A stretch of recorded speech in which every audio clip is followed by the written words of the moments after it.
ایک سادھو کہا کرتا تھا، میں کسی کو بھی اپنے بس میں کر سکتا ہوں، چاہے وہ انسان ہے یا جانور۔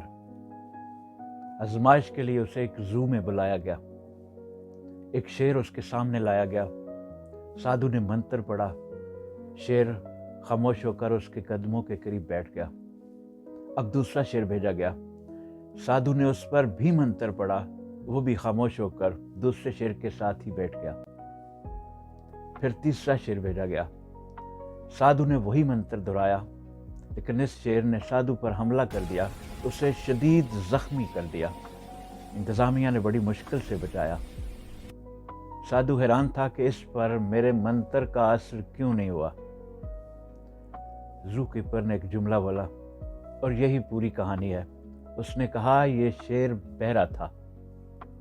اگر سامنے والا کا ریسیور خراب ہو، وہ کوئی بات سننا ہی نہ چاہتا ہو، تو پھر علم، دلیل، منتر، محبت، کسی چیز کا اس پر اثر نہیں ہوتا۔